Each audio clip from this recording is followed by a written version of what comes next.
Okay, so நாங்கள் பார்ப்போம். நாங்கள் இப்போ இன்ஸ்ட்ருமெண்ட் பார்த்து கொண்டிருக்கோம். இது வந்து உங்களோட மொத்த இதுலேயே 2வது ப்ராக்டிக்கல்ரா. ஓகே தான், செய்யலாம்.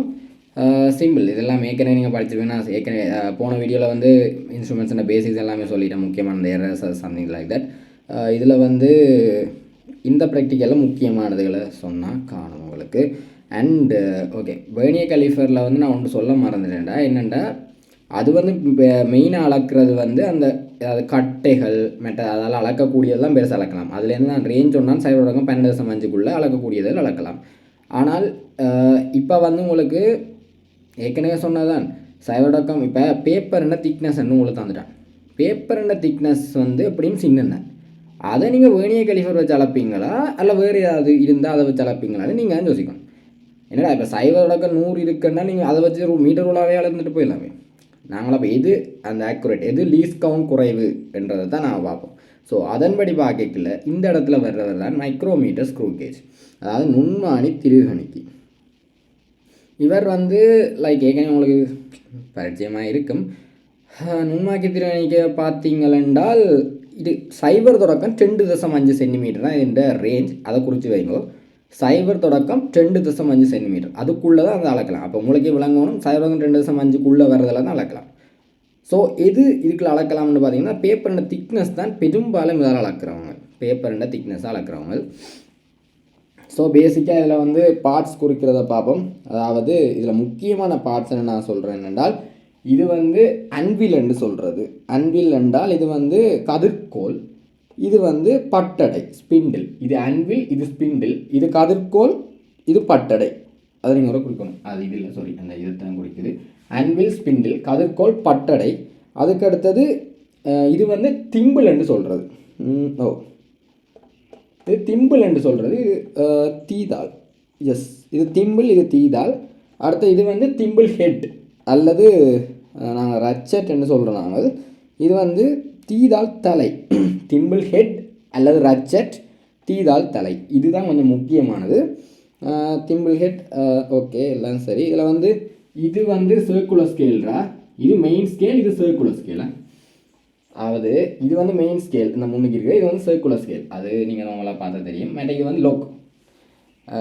இதுதான் உங்களோட இது. இதில் வந்து நான் சொன்ன முதல் 4 தான் மெயின், உங்களோட ரிசோர்ஸ் புக்கில் இருக்கிற ப்ராக்டிக்கல் ஹேண்ட் புக்கில் இருக்கிறதான். ஓகே, நான் இதை என்னென்ன அளக்கிறேன்னு பார்ப்போம். சரி, ஓகே. என்னென்றால் இதில் வந்து எல்லா ப்ராக்டிக்கலையும் முக்கியமானது வந்து 0 எரர் பார்க்குறது.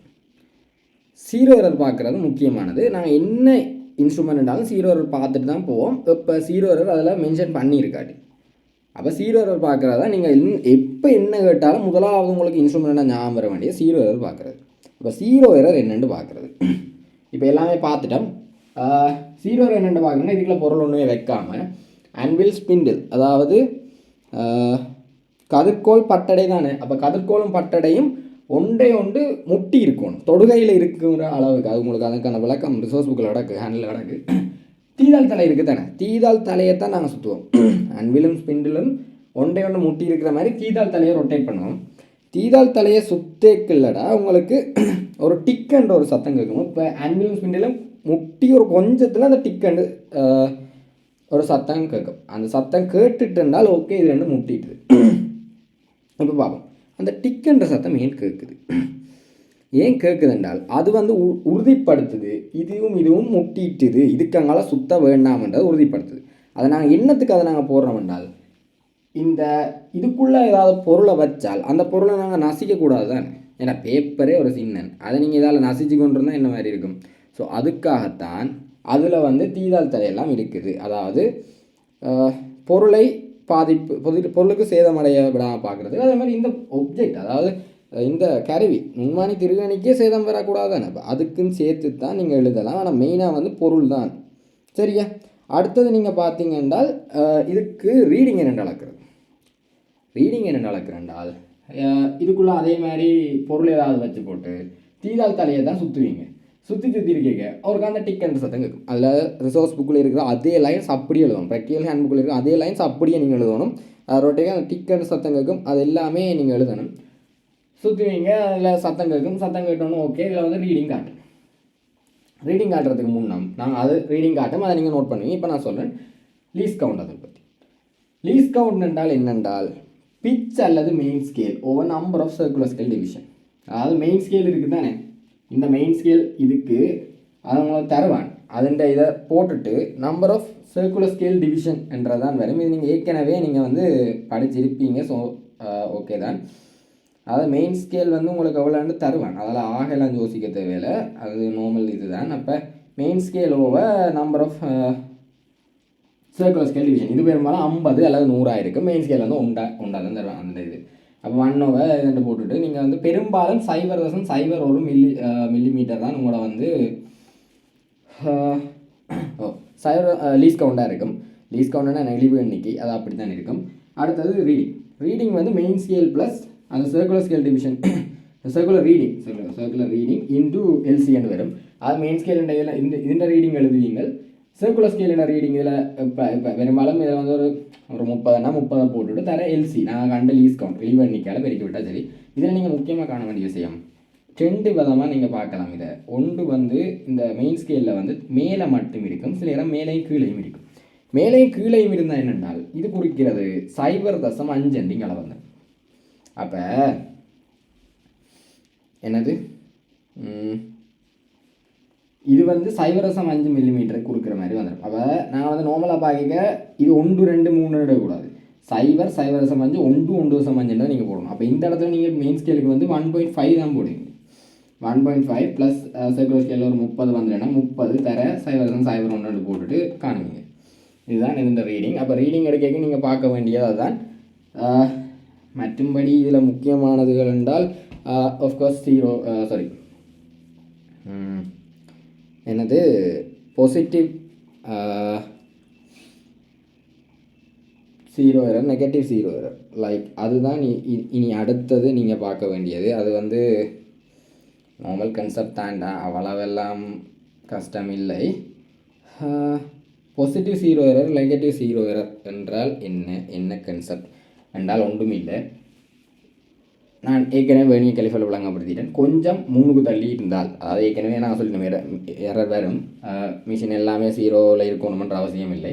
கொஞ்சம் முன்னுக்கு தள்ளி இருந்துட்டேன்டால், இப்போ 0 இருந்து 0.5 இப்போ 0 இருந்து நீங்கள் 5 கிட்ட வந்துட்டேன்டால் நீங்கள் வந்து எக்ஸ்ட்ராவாக கணிப்பீங்க. அப்போ அந்த இதை கழிக்க வேண்டி வரும், அதுதான் இங்கே வரும். அப்போ இதுக்கு ரீடிங் என்னென்னு வந்து அதுவும் இதே மாதிரி தான். மெயின் ஸ்கேலுக்கு 0 போட்டுட்டு ப்ளஸ் அந்த 5 போட்டுட்டு லீஸ் கவுண்டில் பிரிக்கணும், உங்களுக்கு 0 வரும். பாசிட்டிவ் 0 வரும். நெகட்டிவ் 0 என்னென்னா இதில் வந்து கண்டுபிடிக்கலாம். 0 இதில் இருந்துச்சுன்றால் அது வந்து பெரும்பாலும் இல்லை, ஃபுல்லாகவே பெரும்பாலும் பாசிட்டிவ் 0 வரும். நெகட்டிவ் 0 என்றால் 0 இதில் இருக்காது. ஆனால் 0 இருந்துச்சு அப்படின்னா நீங்கள் -1 போட்டு பார்ப்பீங்க. ஆனால் 0 இதில் இருந்துச்சு என்றால் அது வந்து நான் என்ன 0.988 பாசிட்டிவ் 0 தான் கருதப்படும். ஸோ 0 வந்து இதில் இருக்கக்கூடாது. 0 வந்து இல்லாட்டி உங்களுக்கு அவ்வளோலாம் யோசிக்கல, அப்படியெல்லாம் ஒன்றுமே வர மாட்டேன். சிம்பிளாக ஞாபகம் வச்சுக்கோங்க. 0 வந்துச்சுன்றால் எப்படியும் பாசிட்டிவ் 0 தான், 0 வெராட்டி நெகட்டிவ் 0 தான். இதுங்கிற சிம்பிள் கான்செப்ட், கூட யோசிக்க வேண்டாம். என்னென்னா ஃபைனல் பேப்பரில் அப்படி தர மாட்டேன். ஓகே, இவ்வளோ தான். இதில் வந்து 0 நெகட்டிவ் 0 என்ன, கொஞ்சம் வாசிப்பு வந்து கழிச்செடுத்துருப்பீங்க. ஏன்னாடா அது வந்து கொஞ்சம் இல்லாமல் வந்திருக்கும். அப்போ நீங்கள் அதை வந்து என்னது கூட்டணும். அப்போ நெகட்டிவ் 0 வாசிப்பை கூட்ட வேண்டி வரும். இதுதான் உங்களோட கன்செப்ட். ஓகே, இதில் என்ன வாசிப்பு அளக்குற என்னென்னு அளக்குறேன்னு பார்த்தால் உங்களுக்கு வந்து ஒரு பெரும்பாலும் பேப்பர் தருவான். பேப்பர் அல்லது வயருண்ட டயமீட்டர் அளக்கிறது, அதெல்லாம் சின்ன தானே, அதில் தான் வயருண்ட டயமீட்டர் அளக்கிறது. என்ன சிக்கல் என்ன கஷ்டம் என்றால் நீங்கள் வந்து சொன்னால் 6 இடத்துல எடுத்து தான் அவரேஜ் கண்டு செய்யணும் வந்து. அப்போ 6 இடத்துல எடுக்கணும் என்றால் அந்த வயரை வந்து 90 டிகிரியில் ரொட்டேட் பண்ணணும். அப்போ ரொட்டேட் பண்ணி தான் எடுக்கணும். ஏன் ரொட்டேட் பண்ணணும் நான் சொன்னால், அந்த சர்ஃபேஸ் வந்து வளைஞ்சு இருக்கலாம், அது வளைஞ்சு நெளிஞ்சிருக்கலாம். அப்போ ஒவ்வொரு சர்ஃபேஸும் இருக்கலாம். அப்போ நீங்கள் பெர்பெண்டிகுலராக 6 இடத்துல ரீடிங் எடுத்து செய்யணும். அந்த பாயிண்ட் வந்து அப்படியே அதில் போட்டிருக்காங்க, அதை நீங்கள் நோட் பண்ணுங்கள். அதுக்கு ரீசன் வந்து சர்ஃபேஸ் வந்து ஒரே மாதிரி இருக்காது, வளைஞ்சு இருக்கலாம். நாங்கள் எடுக்கிற சர்ஃபேஸ் பிள்ளையாக இருக்கலாம்ன்றதால அவரேஜ் காண்றோம். அது எங்களுக்கு முக்கியமான பாயிண்ட். ஸோ மற்றபடி பேப்பர் அண்ட் திக்னஸ் தான் நடக்கிறது. மற்றபடி இதில் உங்களுக்கு இந்த ப்ராக்டிக்கல் ஒன்றும் இல்லை. சரி, நான் இனி பாஸ் பேப்பர் பார்ப்போம். ஓகே, நாங்கள் பாஸ் பேப்பர் பார்ப்போம். உங்களுக்கு வந்து 2004ஆம் ஆண்டு பேப்பர் இதில் வந்திருக்குது. இது ஒருக்கா ட்ரை பண்ணி பாருங்க. சின்னம் தாண்டா, அப்படி இல்லாட்டி நீங்கள் எம்சிக்யூஸ்லாம் இது பெரும்பாலும் வரும். நீங்கள் எம்சிக்யூஸ் ஒருக்கா பார்த்தா சரி பார்ப்போம். சரி, இவ்வளோ தான் உங்களோட ப்ராக்டிக்கல். எதுவும் டவுட்ஸ் ஆனால் என்கிட்ட கேளுங்க.